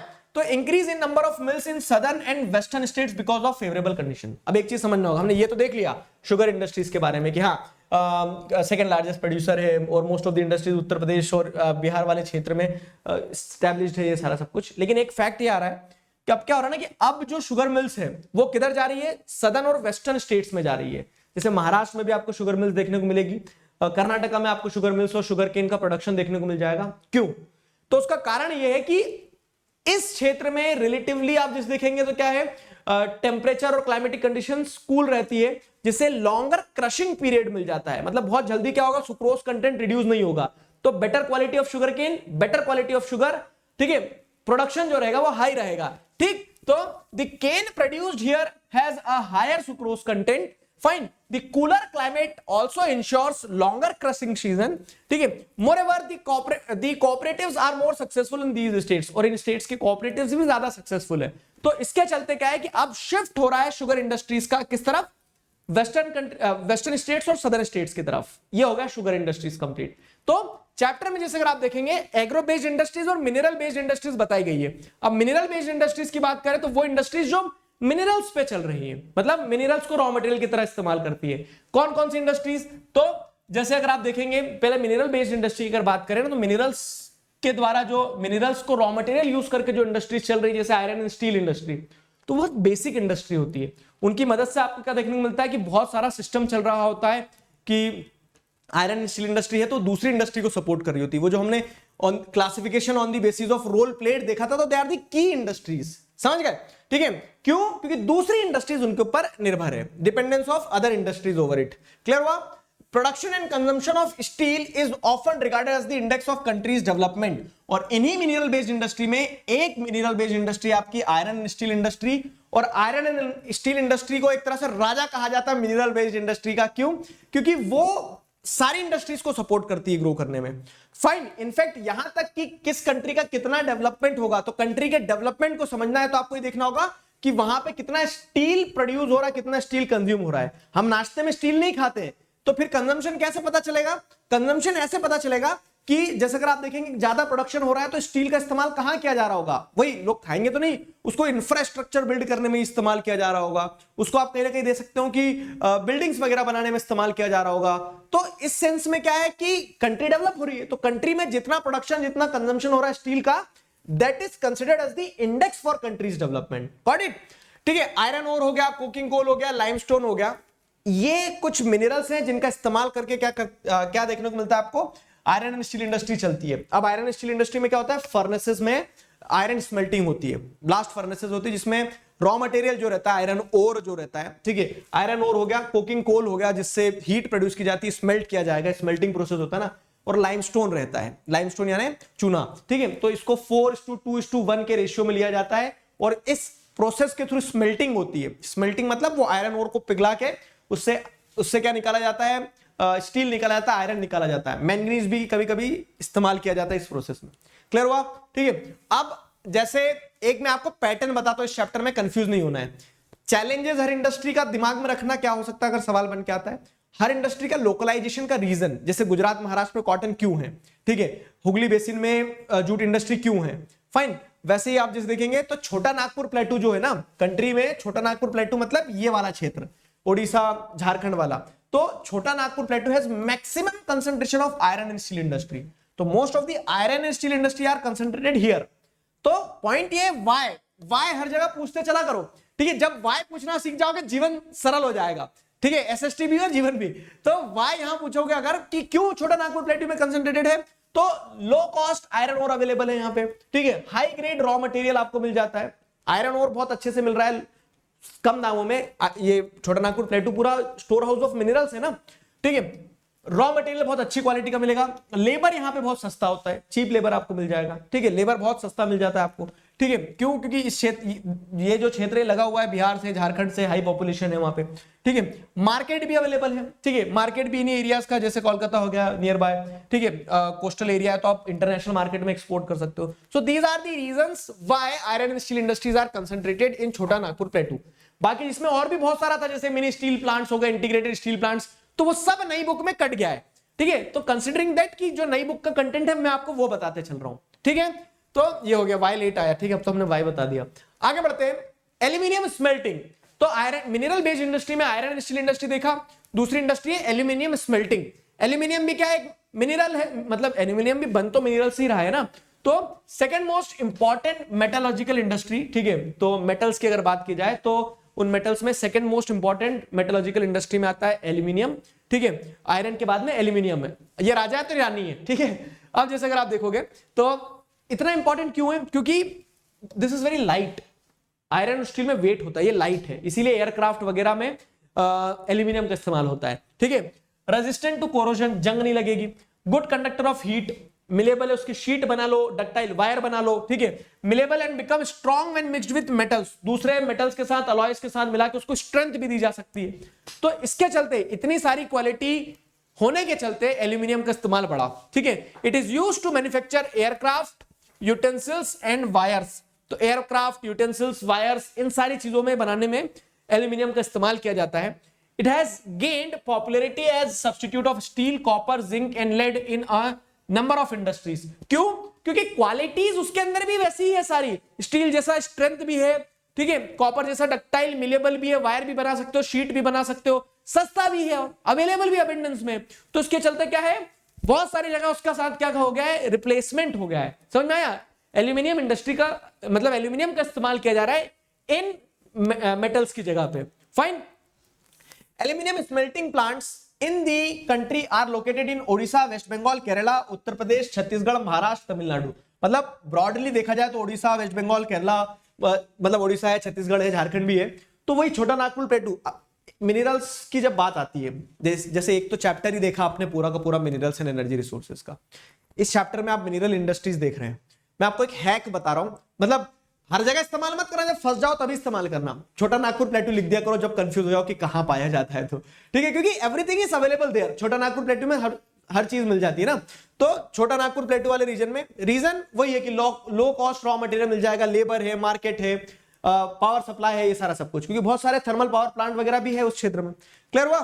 अब एल्यूमिनियम स्मेल्टिंग का प्रोसेस क्या होता है देखो, तो 4 to 6 टन ऑफ बॉक्साइट लाया जाता है। बॉक्साइट रेडिश कलर का, ब्राउन रेडिश कलर का एक सब्सटेंस होता है, और होता है। बॉक्साइट से निकाला जाता है एल्यूमिना, ठीक है। तो 4 से 6 टन ऑफ बॉक्साइट से 2 टन ऑफ एल्यूमिना निकलेगा, और इस 2 टन ऑफ एल्यूमिना को और प्रोसेस करके 1 टन ऑफ एल्यूमिनियम निकलेगा, ठीक है। और इस तरह से बनता है एल्यूमिनियम।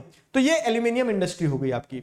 एल्यूमिनियम इंडस्ट्री के बाद में आगे बढ़े अगर जैसे, तो एक चीज ध्यान रखना, अब सिंस आपको ये समझ में आ रहा है इंडस्ट्री इतनी इंपॉर्टेंट है, लेकिन अब आपको रॉ मटेरियल चाहिए रहेगा और रेगुलर सप्लाई ऑफ क्या चाहिए रहेगा, इलेक्ट्रिसिटी चाहिए रहेगा।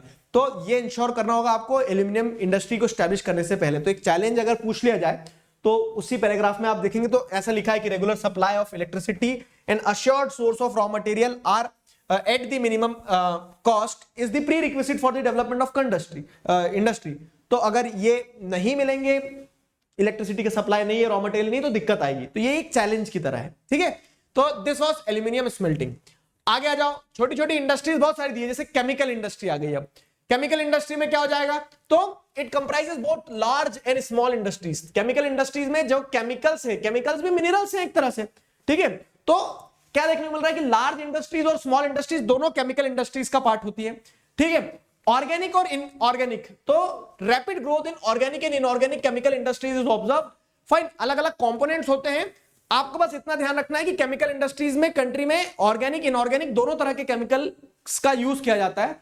और यहां से जो क्वेश्चन ऐसा बन जाता है ऑब्जेक्टिव में, जैसे आप देखेंगे प्रीवियस ईयर्स में आया है क्या, कि विच industry is the largest consumer of its own, ठीक है। तो chemical industry it's own largest consumer, मतलब होता क्या है ना, 2 केमिकल इस्तेमाल करेंगे जब तीसरा केमिकल बनेगा, समझ में? तो वो केमिकल इंडस्ट्री को केमिकल ही चाहिए रहते हैं। फाइन, तो ये ध्यान रखना होगा कि undergoes processing to further produce other chemicals, therefore it is the largest industry which is its own largest consumer. Got it? ये हो गया आपका केमिकल इंडस्ट्री, सिंपल, सीधा, सटीक। केमिकल इंडस्ट्री आ रहा है, कुछ बच्चे कंफ्यूज है कि क्या छोड़ना है क्या नहीं, तो जो नई एनसीईआरटी में दिया है सब पढ़ेंगे, क्योंकि सीबीएसई के सर्कुलर में सिर्फ इतना लिखा है क्या, मैन्युफैक्चरिंग इंडस्ट्रीज, मतलब पूरा चैप्टर मतलब कि जो नई बुक में दिया है। अगला आता है फर्टिलाइजर इंडस्ट्री, ठीक है। फर्टिलाइजर इंडस्ट्री की अगर बात करें, फर्टिलाइजर का इस्तेमाल क्या है, देखो आज से शायद 100 साल पहले फर्टिलाइजर इंडस्ट्री नहीं थी, ठीक है, होगी भी चुटपुट होगी, लेकिन आज आप देखेंगे फर्टिलाइजर इंडस्ट्री ने बहुत बड़े लेवल पे आप कंट्री में देखेंगे तो मार्केट में पेनिट्रेट करके रखा है। यानी कि फर्टिलाइजर इंडस्ट्री, यानी कि जो खाद बीज बनाए जा रहे हैं केमिकल पेस्टिसाइड्स और फर्टिलाइजर्स है वो, ठीक है। तो most of the industries are centred around the production of nitrogenous fertilisers, ठीक है। जैसे यूरिया जो होता है, तो यूरिया के मतलब यूरिया और यूरिया से रिलेटेड प्रोडक्ट्स बनाए जाते हैं इंडस्ट्रीज में, ठीक है। फॉस्फेटिक फर्टिलाइजर्स, अमोनियम फॉस्फेट, तो डीएपी हो गया, फॉस्फेटिक फर्टिलाइजर हो गया, यूरिया हो गया, ये प्रोड्यूस किया जाता है कंट्री में। फाइन। अब हमारी कंट्री में पोटाश जो है ना, तो उसकी बहुत कमी है। पोटाश क्या होता है? तो पोटाश एक तरह से कह सकते हो कि मिनरल मिलाया जाता है जमीन में, फर्टिलाइजर्स में मिलाया जाता है, पेस्टिसाइड्स में मिलाया जाता है, जिससे सॉइल की प्रोडक्टिविटी को बढ़ाया जाए। और पोटाश हमारे देश में कम है, तो पोटाश को इंपोर्ट किया जाता है। फर्टिलाइजर इंडस्ट्रीज पोटाश को कंज्यूम करने वाली एक मेजर इंडस्ट्री है, मतलब पोटाश फर्टिलाइजर इंडस्ट्रीज का एक मेजर रॉ मटेरियल है। Got it?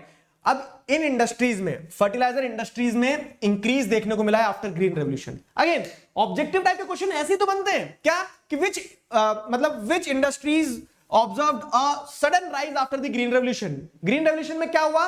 केमिकल फर्टिलाइजर्स की मदद से प्रोडक्शन बढ़ाया गया एग्रीकल्चर सेक्टर में। तो केमिकल फर्टिलाइजर्स की मदद से प्रोडक्शन बढ़ाओगे तो उसके लिए इंडस्ट्रीज भी तो लगाना पड़ेगी ना केमिकल फर्टिलाइजर्स की। तो वो कहां से निकल के आएगी? वो फर्टिलाइजर इंडस्ट्री से निकल के आएंगी। Got it? तो ये इंडस्ट्री आपको ध्यान रखना है कि rise in industry after the green revolution. ठीक है। अब प्रोमिनेंट एरियाज जो है तो क्या है? गुजरात, तमिलनाडु, उत्तर प्रदेश, केरला, यहां पे आपको प्रोमिनेंट रूप से फर्टिलाइजर इंडस्ट्रीज देखने को मिल जाएगी। अब कुछ बच्चे बोलते हैं सर रटना बहुत पड़ता है, तो मैं वही बताऊं, लॉजिक समझना। अब क्या हो रहा है? फर्टिलाइजर इंडस्ट्रीज जो है तो उसको नेचुरल गैस भी लगता है। फाइन। अब ये देखो कहां रहेगी इंडस्ट्रीज, तो बता रहे गुजरात, तमिलनाडु, उत्तर प्रदेश वगैरह। तो अगर आप ध्यान करोगे मिनरल्स एंड एनर्जी रिसोर्सेज में हमने पढ़ा था, जो नेचुरल गैस की पाइपलाइन है HVJ पाइपलाइन, गुजरात से होते हुए मध्य प्रदेश से होते हुए उत्तर प्रदेश तक जाती है। Most of the fertiliser industries are situated near that gas line. ठीक है, ताकि रॉ मटेरियल की सप्लाई को इंश्योर किया जा सके। तो ऐसे पॉइंट्स कनेक्ट करते चलना। Got it? Prominent in the areas of Gujarat, Tamil Nadu, Uttar Pradesh and Kerala. आगे बढ़ते हैं सीमेंट इंडस्ट्री। सीमेंट इंडस्ट्री भी क्या है? एक मिनरल इंडस्ट्री है। अब सीमेंट में मिनरल कहां से हो गया? तो सीमेंट में क्या है? जैसे लाइमस्टोन है, तो वो लाइमस्टोन एक रॉ मटेरियल, और वो कहां से मिल रहा है? मिनरल से मिल रहा है। ठीक है, ये पुरानी बुक्स में बहुत दिया है सीमेंट इंडस्ट्री के बारे में, नई बुक में कंप्रेस कर दिया है। तो essential for construction activity, building house, factories, bridges. Purpose तो जानते हो आप, सीमेंट जहां चिपक जाए वहां जोड़ बना दे। ठीक है, तो सीमेंट इंडस्ट्री बहुत एसेंशियल है। अब सीमेंट इंडस्ट्री के लिए रिक्वायरमेंट क्या क्या है? तो this industry required bulky and heavy raw material like limestone, silica etcetera. ठीक है, coal and electric power along with transportation. Coal, electric power, ये सारी चीजों की भी जरूरत होती है। Coal and electric power along with transportation, ताकि ट्रांसपोर्टेशन में जैसे रेलवेज आ गया, बल्क में होता ना, इतना सारा रॉ मटेरियल आएगा, इतना सारा रॉ मटेरियल प्रोसेस होगा तो बोरियां बनेंगी और वो बोरियां जाएंगी। तो क्या हो रहा है कि बल्क में गुड्स का इस्तेमाल होता है, रॉ मटेरियल का भी। और अगर जैसे on the basis of weight of raw material and finished goods देखा जाए तो ये एक हेवी इंडस्ट्री में जाएगा। ठीक है, तो उसके लिए वहां पे और कंटिन्यूस पावर भी चाहिए, तो पावर चाहिए, ट्रांसपोर्टेशन फैसिलिटी चाहिए, ये रिक्वायरमेंट है सीमेंट इंडस्ट्री की। Situated in Gujarat and coastal areas because of accessibility to gulf countries. कहानी समझना, मतलब कुछ भी ऐसे हवा में नहीं लिखा है। क्या है कि cement industries are mostly situated in Gujarat. क्यों? क्योंकि गल्फ कंट्रीज के पास में प्रॉक्सिमिटी है गुजरात की। गल्फ कंट्रीज इधर सऊदी अरेबिया हो गया, दुबई हो गया, सारा सब कुछ। ठीक है, तो जैसे अगर आप देखेंगे ऐसा क्यों, यहां क्यों सिचुएटेड है, तो इसके पीछे का कारण यह है, इसके पीछे का कारण यह कि यहां पे आप देखेंगे डेवलपमेंट बहुत तेजी से बढ़ रहा है। ठीक है, अब डेवलपमेंट में वो ये कि स्टील हो गया, आयरन हो गया, उसी के साथ साथ सीमेंट भी जरूरी है, इंफ्रा बनाना है। तो वो सीमेंट जो है एक्सपोर्ट करना है, तो गुजरात में आपको बहुत सारी इंडस्ट्रीज देखने को मिलेगी जहां से आप सीधे एक्सपोर्ट कर सकते हो। समझ गए? ये चीज रहती है। अगली इंडस्ट्री आती है ऑटोमोबाइल इंडस्ट्री, मतलब गाड़ियों वाली। अब ऑटोमोबाइल में क्या आएगा कि बाइक से लगा के, मल्टी यूटिलिटी व्हीकल से लगा के, कार से लगा के, ट्रक से लगा के, सब आ जाएगा। ठीक है, तो the industry provide base for transport. ये जो industry, automobile industry, this is very important. क्यों ऑटोमोबाइल को अच्छा मिनरल बेस में क्यों डाला? क्योंकि आयरन, स्टील, ये सब क्या है? मिनरल से बन रहा है। आयरन स्टील को इसीलिए बेसिक इंडस्ट्री भी कह रहे हैं ना, क्योंकि देखो iron steel industry automobile industry के लिए भी एक बैकबोन बन रही है। समझ गए? तो the industry provide base for transport goods and passengers. ठीक है, गुड्स और पैसेंजर दोनों को ही ट्रांसपोर्ट होना रहता है, और उनके लिए जैसे अगर आप देखोगे तो ऑटोमोबाइल जरूरी है, कार से लगा के बस तक। ठीक, आगे देखेंगे तो ट्रक्स, बसेस, कार्स, मोटरसाइकिल्स, ये सारी इंडस्ट्रीज आ जाएंगी इसमें।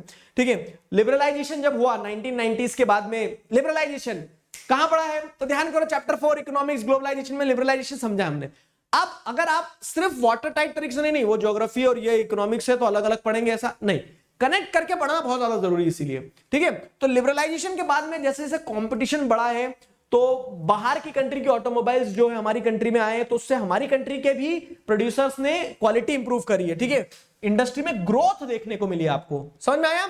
फॉरेन डायरेक्ट इन्वेस्टमेंट, बाहर के देशों से जब पैसा आया, brought in new technology and align the industry with global developments, तो बाहर के देशों से जब पैसा आया तो हमारी कंट्री के अंदर भी क्या हुआ, एक तरह से आप जैसे देखेंगे तो ग्लोबल स्टैंडर्ड पे, जैसे कार्स को देख लो ना आप, आज से 20 साल पहले कार के नाम पे एक डब्बा बना के दे देते थे लोहे का, लेकिन आज कार्स के अंदर कितने फीचर्स आ रहे हैं। तो thanks to rapid investment, thanks to foreign direct investment और जो टेक्नोलॉजी उससे जुड़ी हुई आई है।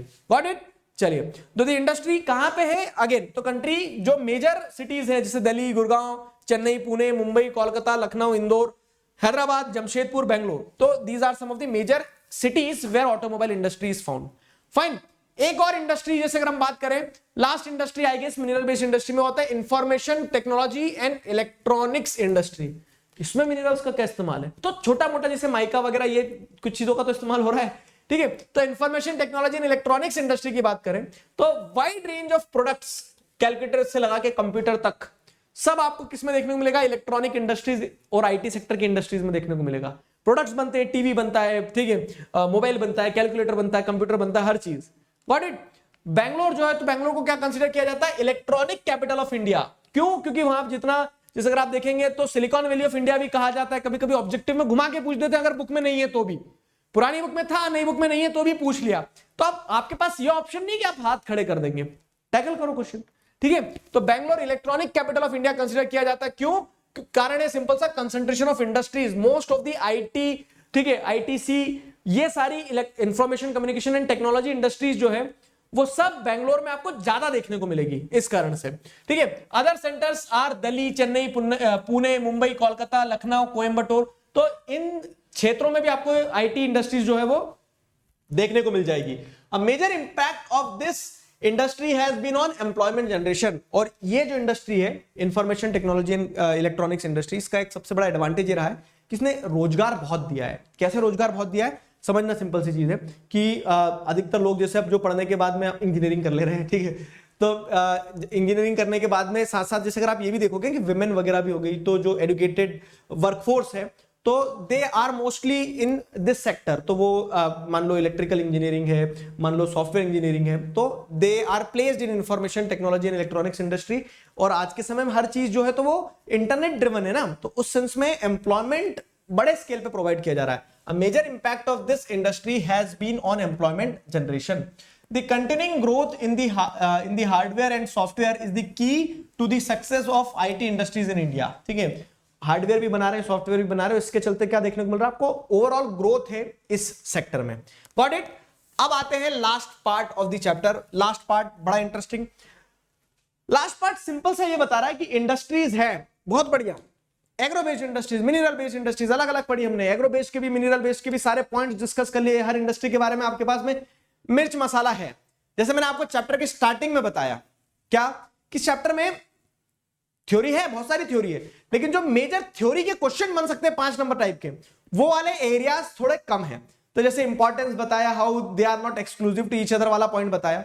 वैसे अब एक चीज बता रहा हूं कि यहां पे आप जिस देखेंगे ना, industrial pollution and environmental degradation, तो what are the different types of pollutions caused by industries, ऐसा क्वेश्चन बन जाएगा।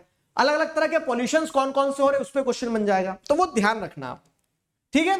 तो industry contribute a lot in development, सही बात है, but in turn it has caused pollution and environmental degradation. ये बात भी सही है कि इंडस्ट्री जो है तो डेवलपमेंट तो करवा रही है, लेकिन डेवलपमेंट के साथ साथ क्या हो रहा है कि वो प्रदूषण भी कर रही है, पॉल्यूशन भी कर रही है, ठीक है। जो प्रकृति है, एनवायरमेंटल डिग्रेडेशन भी आपको देखने को मिल रहा है कि उसको भी नुकसान पहुंच रहा है, ठीक। तो क्या, किस तरह से पॉल्यूशन हो रहा है, किस तरह से एनवायरमेंटल डिग्रेडेशन हो रहा है, तो यहां जैसे देखेंगे एयर पॉल्यूशन सबसे बड़ी समस्या है।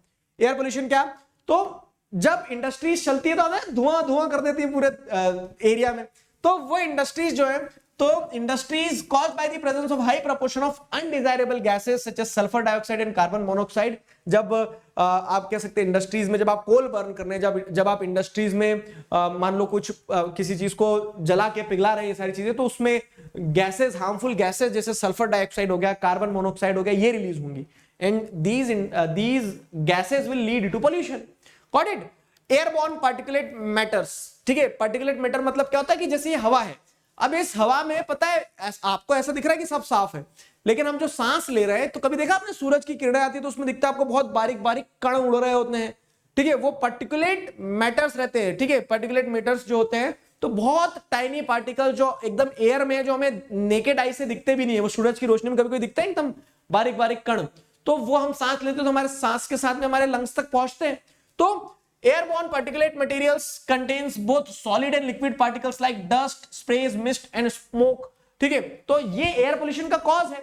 इनफैक्ट आप देखेंगे तो इंडस्ट्रीज जैसे chemical, paper factories, burning of fossil fuels, brick clean जो ईंट के भट्टे होते हैं ना, रिफाइनरीज, स्मेल्टिंग, ये सारी इंडस्ट्रीज जो है ना, तो these are leading to smoke.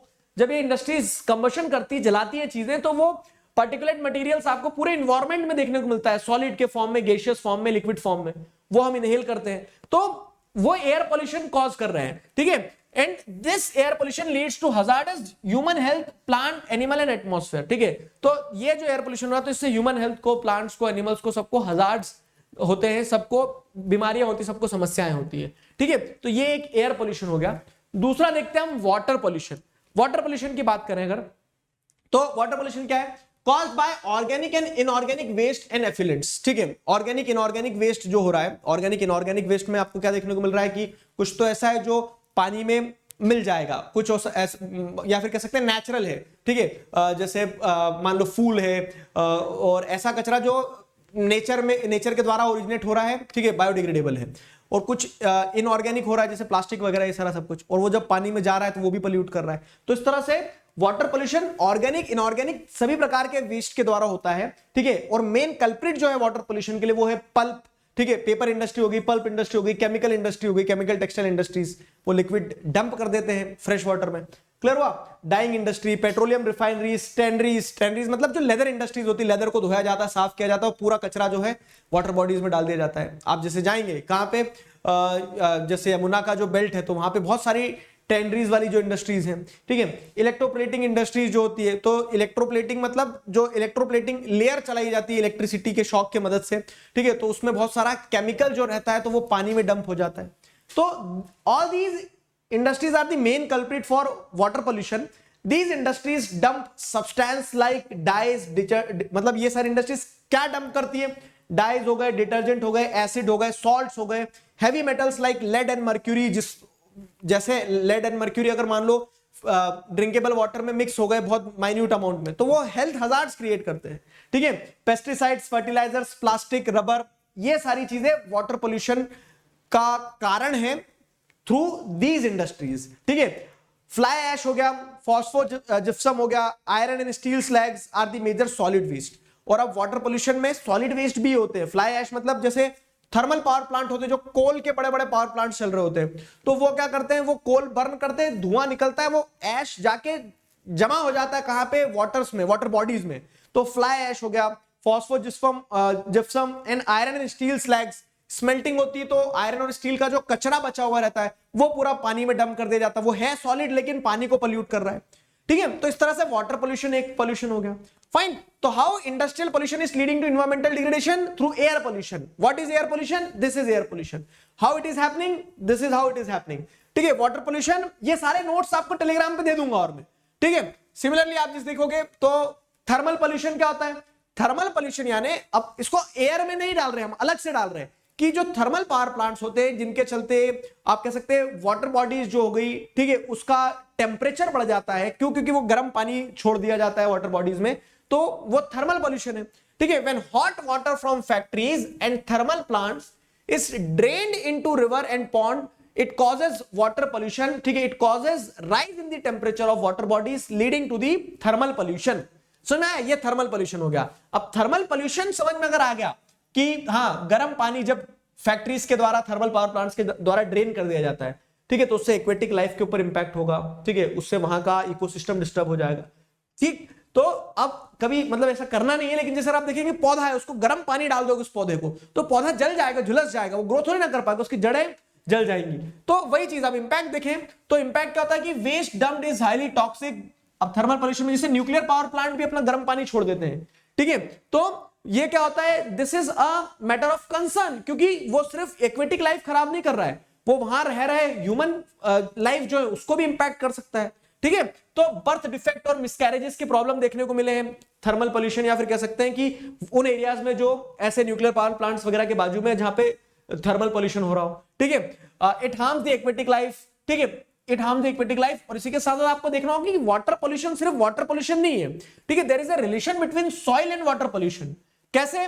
अब मान लो अगर आपने क्या कर दिया, वेस्ट पटक दिया जमीन पे। मैं भी कभी बचपन में पता ऐसा सोचता था, कचरे की इतनी समस्या है, गहरा गड्ढा खोदो और पूरा कचरा उस गड्ढे के अंदर डाल दो और गड्ढे को ऊपर से बंद कर दो, किसी को कचरा दिखेगा भी नहीं, कचरे की समस्या खत्म हो गई। और मैं अपने आप को बहुत जीनियस समझता था बचपन में, ठीक है। तो फिर क्या है, फिर मुझे समझ में आया ज्योग्राफी पढ़ा जब, कि सॉइल, अगर आप मतलब वेस्ट को सॉइल में डंप कर दे रहे हो तो वो वेस्ट सॉइल के अंदर रह गया। अब जब क्या होगा, बारिश होगी तो पानी पर्कुलेट करेगा, तो उस कचरे के अंदर से जो सॉल्युबल चीजें रहेंगी वो लिक्विड के फॉर्म में कन्वर्ट होके नीचे की तरफ ग्राउंड वाटर में ही अब्सॉर्ब हो जाएगी, उससे ग्राउंड वाटर पोल्यूट हो जाएगा, ठीक है, ग्राउंड वाटर गेट्स कंटामिनेटेड। तो सॉइल पोल्यूशन, अगर आप सोच रहे हैं कि कचरा सॉइल पे पड़ा तो सिर्फ सॉइल पोल्यूशन हो रहा नहीं है, ठीक है, वो सॉइल के साथ साथ में रेन वाटर जब पानी को नीचे पर्कुलेट करके ले जाएगा, ठीक है, तो उससे ग्राउंड वाटर भी कंटामिनेट होगा। Got getting the idea? तो इस तरह से there is relation between soil pollution, water pollution, thermal pollution, all the pollutions are interconnected and specifically also हम एक एक पोल्यूशन को भी पढ़ रहे हैं। अगला आता है नॉइस पोल्यूशन। तो नॉइस पोल्यूशन की भी कहानी बड़ी सिंपल है, क्या कि जो पोल्यूशन अननेसेसरी नॉइस क्रिएट करने के कारण होता है। For example, caused due to industrial and constructional activities. Industrial activities और कंस्ट्रक्शनल एक्टिविटीज के कारण जो पोल्यूशन हो रहा है वो नॉइस पोल्यूशन होगा, जहां पे अनडिजायरेबल साउंड जो है, नॉइज जो है वो प्रोड्यूस होता है, ठीक है। Machinery, factory equipments, generator, sauce, ठीक है, न्यूमेटिक एंड इलेक्ट्रिक ड्रिल्स।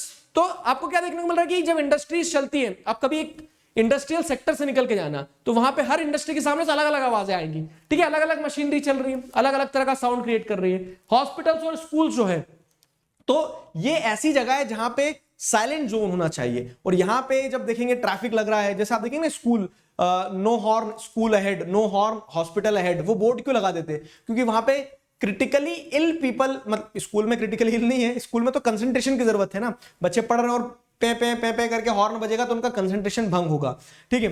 वैसे अगर जैसे आप देखो हॉस्पिटल में मरीज हैं तो इन एरियाज को नॉइस पोल्यूशन से बचाया जाना चाहिए। नॉइस पोल्यूशन का इंपैक्ट क्या होता है कि it results in irritation and anger, it can also cause hearing impairment, increased heart rate and blood pressure, ठीक है। तो ये क्या होगा, ये इंपैक्ट हो गया किसका, नॉइस पोल्यूशन का, कि जैसे अगर आप देखिए ना बहुत नॉइजी एरिया रहता है तो किसी का सर दर्द होने लगता है, ठीक है, हेडेक होने लगता है, ये सारी समस्याएं, तो इरिटेशन हो सकता है, गुस्सा आ सकता है लोगों को। Unwanted sound is a source of stress and reason for lack of concentration. अब वही आप पढ़ रहे हो और बहुत ज्यादा आवाज हो रही है क्लास में तो आप कंसंट्रेट नहीं कर पाओगे। एग्जाम हॉल में इसीलिए बोला जाता है कि शांति से बैठे रहो ताकि सारे बच्चे अपना पेपर अच्छे से दे पाए। Got it? फाइन। तो ये हो गया हमारा क्या समस्या कि इन्वायरमेंटल, मतलब इंडस्ट्रियल पोल्यूशन है, इन्वायरमेंटल डिग्रेडेशन है, इंडस्ट्रीज है तो वो पोल्यूशन कर रही है और इन्वायरमेंट को डिग्रेड कर रही है। सीखा क्या हमने? समस्या पे नहीं, समाधान पे फोकस करेंगे। समाधान ये है कि कैसे इन्वायरमेंटल डिग्रेडेशन को कंट्रोल किया जा सकता है। तो यहां पे एग्जांपल दिया गया, some suggestions to control environmental degradation. अब क्या है ना, बुक में आपको पूरे पॉइंट्स एक साथ दिए गए कि हाँ इन तरह से अपन जो जो समस्या है उन पे समाधान पा सकते हैं। तो आपको अगर स्पेसिफिकली पूछा जाए कि नॉइस पोल्यूशन को कैसे खत्म करना है तो आप नॉइस पोल्यूशन वाला पॉइंट लिख देना। समझ में आया? पॉइंट्स हम सारे एक साथ डिस्कस करते हैं कि कैसे इन्वायरमेंटल पोल्यूशन को, इन्वायरमेंटल डिग्रेडेशन को कंट्रोल किया जा सकता है। फाइन, मैं बताता चलूंगा कि किससे किस पोल्यूशन को कंट्रोल किया जा सकता है। तो minimising the use of water for processing by reusing and recycling. Water pollution को कैसे कंट्रोल करेंगे आप? तो रीयूज करो, रिसाइकल करो पानी, ठीक है। Rain water harvesting to meet our requirements, ठीक है, रेन वाटर को हार्वेस्ट किया जाए, जैसे छत पे जो पानी आ रहा है उसको प्रिजर्व किया जाए। वाटर रिसोर्सेज में पड़ा है, ज्योग्राफी जोड़ दो जरा, ठीक है। Treating hot water and effluents before releasing them into water bodies. Thermal pollution को ट्रीट कैसे किया जाए? तो जो हॉट वाटर एफ्लुएंट्स आप डायरेक्ट वाटर बॉडीज में छोड़ दे रहे हो उसको पहले ठंडा कर लो फिर छोड़ो, ठीक है, ताकि क्या होगा कि थर्मल पोल्यूशन ना हो। समझ गए? फिर क्या है, industrial effluents can be treated in 3 ways. अब इंडस्ट्रीज से जो खराब कचरा या फिर पॉल्यूटेड मटेरियल निकल रहा है उसको 3 तरीके से ट्रीट किया जा सकता है। वो 3 तरीके क्या है? प्राइमरी ट्रीटमेंट मैकेनिकल मींस से, मतलब आप कुछ मशीन्स वगैरह का इस्तेमाल करो कि उसको वहीं पे ट्रीट कर दिया जाए, वहीं पे उसको एक तरह से कह सकते हैं ना, फिल्टर कर दिया जाए। सेकेंडरी ट्रीटमेंट होता है बायोलॉजिकल प्रोसेस से। जैसे कि एग्जांपल दे रहा हूं, लोग क्या करते हैं, पानी की टंकी में मछलियां छोड़ देते कहीं कहीं, ठीक है, इस थॉट में कि मछलियां जो कचरा साफ कर जाएगी, लेकिन कचरा करेगी भी तो सही हो गई, ठीक है। लेकिन जैसे क्या है कि बायोलॉजिकल मींस, जैसे कुछ ऐसे पौधे होते हैं जो पानी को प्यूरिफाई करते हैं, तो बायोलॉजिकल मींस मतलब क्या है, ह्यूमन एड की मदद से या फिर कह सकते हैं नेचर की मदद से, जैसे मनुष्यों का इस्तेमाल किया जा रहा हो, ठीक है, तो वो सेकेंडरी ट्रीटमेंट हो गया, ठीक है, बायोलॉजिकल प्रोसेस हो गया। और टर्शरी ट्रीटमेंट मतलब बायोलॉजिकल, केमिकल, फिजिकल प्रोसेस, तो केमिकल वगैरह ऐड करके बायोलॉजिकली आप जैसे ह्यूमन बींग्स के एड से जैसे नदी वगैरह साफ की जाती है, सारा सब कुछ फिजिकल प्रोसेस से, ये टर्शरी ट्रीटमेंट हो गया, ठीक है। तो इंडस्ट्रियल एफ्लुएंट्स को 3 तरीके से प्राइमरी, सेकेंडरी और टर्शरी वे में ट्रीट किया जा सकता है।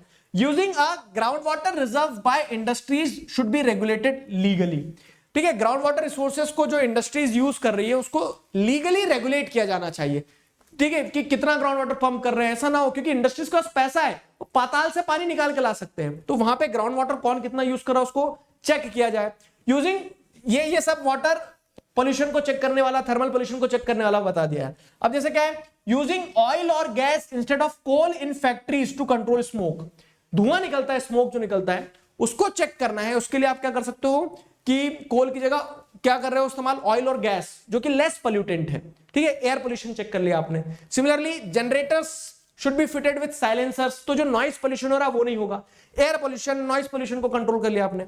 नॉइस अब्सॉर्बिंग मटेरियल में be used as a part of personal use of ear plugs and earphones, ठीक है। तो ईयरफोन और ईयर प्लग दिए जाते हैं कहीं कहीं वर्कर्स को कि वो बहुत ज्यादा नॉइस में इरिटेट ना हो जाए, ठीक है। उसके अलावा नॉइस अब्सॉर्बिंग मटेरियल का इस्तेमाल किया जाए जिससे इंडस्ट्रीज के अंदर नॉइस कम जनरेट हो। क्लियर हुआ, नॉइस जनरेट भी हो तो अब्सॉर्ब हो जाए। तो ये सारे तरीके हैं। वैसे ही जैसे अगर आप देखेंगे एयर पोल्यूशन के कुछ स्पेसिफिक पॉइंट्स भी दिए गए हैं कि जो हवा में पार्टिकुलेट मैटर होता है, मैंने बताया ना, बारीक कण जो होता है, तो उसको रिड्यूस किया जा सकता है फॉलोइंग मेथड्स के थ्रू, जैसे fitting smoke stacks in factories with, पहला इलेक्ट्रोस्टैटिक प्रेसिपिटेटर। तो एयर पोल्यूशन हो रहा है, वो जो चिमनियां रहती है वो धुआं निकालती है, स्मोक निकालती है, तो वो स्मोक स्टैक को आप क्या फिट कर दो, स्मोक स्टैक के ऊपर ऐसे इलेक्ट्रोस्टैटिक प्रेसिपिटेटर फिट कर दो, मतलब इलेक्ट्रिकली चार्ज फील्ड बना दो कि अगर ये जैसे धुआं निकल के जाएगा इस तरफ से, तो जो उसके अंदर पार्टिकल्स है ना, वो पार्टिकल्स इलेक्ट्रिकली चार्ज फील्ड से जब निकलेंगे तो इलेक्ट्रिकली चार्ज हो जाएंगे, वो वहीं पे गिर जाएंगे, ठीक है। तो ऐसे इलेक्ट्रोस्टैटिक प्रेसिपिटेटर लगाओ, फैब्रिक फिल्टर्स लगाओ। जैसे अब ये क्या है, एक फैब्रिक फिल्टर का एग्जांपल है कि स्मोक स्टैक के ऊपर लगा दिया, इसके अंदर कपड़े लगे हैं, फैब्रिक यानी कपड़ा, तो वो धुआं जब कपड़े के अंदर से निकलेगा तो धुआं निकल जाएगा, लेकिन डस्ट जो है उसके अंदर पार्टिकुलेट मैटर जो है, कण जो है, वो वहीं रुक जाएंगे, ठीक है। फिर क्या है, स्क्रबर्स में क्या आ जाएगा कि जैसे ये स्क्रबर्स है तो धुआं निकलेगा, और धुएं को निकलते समय क्या होता है कि टाइनी वाटर ड्रॉपलेट्स या फिर कह सकते हैं वेट सरफेस रखा जाता है, ताकि पानी जो है, तो पानी के बहाव के बीच में से, बहाव नहीं कहेंगे, पानी के फुवारों के बीच में से जब धुआं निकलेगा तो उसके अंदर जो कण है ना, वो क्या हो जाएंगे, वो वहीं गिर जाएंगे। मतलब यहां पे वाटर का इस्तेमाल किया जाता है स्क्रबर्स में। फिर आप देखेंगे इनर्शियल सेपरेटर में क्या होता है कि सीधे धुएं को ना निकालते हुए ऐसे बहुत सारे ट्विस्ट एंड टर्न, ठीक है, बहुत सारे ट्विस्ट एंड टर्न्स के थ्रू निकाला जाता है स्मोक को, ताकि क्या हो कि इनर्शियल सेपरेटर, तो जैसे धुआं तो निकल जाएगा लेकिन जो कण है तो वो क्या होगा कि यहां पे आएंगे, उसका इनर्शिया टूट जाएगा, ठीक है। फिर यहां टर्न है, ट्विस्ट है। तो इस तरह से आप क्या कर सकते हो कि you will make the dust particles और पार्टिकुलर मैटर्स फॉल, ठीक है, आप उससे उसको गिरा लोगे। तो ये इनर्शियल सेपरेटर्स हो गए। तो ये एक तरीका है, ठीक है, ये एक तरीका है। एट द एंड अगर जैसे देखा जाए तो sustainable development requires integration of economic development with environmental concern. तो हमने प्रॉब्लम्स देखी कि क्या क्या प्रॉब्लम्स हैं किस चीज में, इंडस्ट्रीज मतलब इंडस्ट्रियल पॉल्यूशन कैसे हो रहा है, वो सारा सब कुछ, सारी इंडस्ट्रीज वगैरह तो देखी, मैन्युफैक्चरिंग इंडस्ट्रीज, प्रॉब्लम्स भी देखी, उसका सोल्यूशन भी देखा कि कैसे एनवायरमेंटल डिग्रेडेशन को कंट्रोल किया जा सकता है। तो एनवायरमेंटल डिग्रेडेशन को कैसे कंट्रोल किया जा सकता है वो सारे वेज भी देखे। कंक्लूजन में लाइन ये ध्यान रखना कि सस्टेनेबल डेवलपमेंट जो है ना, तो वो हमें ऐसा भी नहीं कि हम इंडस्ट्रीज को बंद करके रख दें, इकोनॉमिक ग्रोथ भी बहुत इंपॉर्टेंट है, लेकिन हमें ये भी देखना होगा कि वो सस्टेनेबल तरीके से हो। ऐसा ना हो कि हम इकोनॉमिक ग्रोथ के चक्कर में इंडस्ट्रीज को पूरी तरह से क्या कर दें, खत्म कर दें। मोटामोटी चैप्टर यहां पे हमारा समाप्त होता है। एक चीज और है कि जैसे एनटीपीसी शोज दी वे वाला जो टॉपिक है, तो उसकी भी पॉसिबिलिटी रहती है कि NTPC national thermal power corporation जो है, तो वो एक एग्जांपल है कि कैसे इन्वायरमेंटल डिग्रेडेशन को ध्यान में रखते हुए कि हम इन्वायरमेंट को डिग्रेड ना करें, या फिर इन्वायरमेंटल कंजर्वेशन पे फोकस करते हुए डेवलपमेंट किया जाए। तो कैसे वो फ्लाई ऐश जो उड़ रही है तो उसको मैनेज कर रहे हैं, ऐश पॉन्ड मैनेजमेंट किया जाता है, ठीक है। अफॉरेस्टेशन होता है, क्योंकि अब नेशनल थर्मल पावर कॉर्पोरेशन तो क्या है, एक पब्लिक सेक्टर यूनिट है जो कोल जलाते हैं, मतलब कोल को जला के इलेक्ट्रिसिटी प्रोड्यूस करते हैं, तो वो पेड़ भी लगा रहे हैं, ग्रीन बेल्ट्स भी बना रहे हैं, तो उसका वो सारा पार्ट फाइन। ये सारे नोट्स मैं आपको टेलीग्राम चैनल पे दे दूंगा। प्रैक्टिकली देखा जाए तो, क्योंकि lifelines of national economy chapter board exam में आना नहीं है, लेकिन उसका वन शॉट फिर भी दूंगा मैं स्टेट बोर्ड वाले बच्चों के लिए, ठीक है। तो प्रैक्टिकली देखा जाए तो हमारा ज्योग्राफी वाला पार्ट यहां कंप्लीट होता है, चैप्टर कंप्लीट हुआ, ज्योग्राफी कंप्लीट हुई। Join the channel, Telegram channel team DSR, वहां से नोट्स ले लो। मिलते हैं नेक्स्ट वीडियो में, तब तक अपना ध्यान रखो, मुस्कुराते रहो। अभी के लिए साइन ऑफ करता हूं, signing off with this, together we can we will. Thank you very much.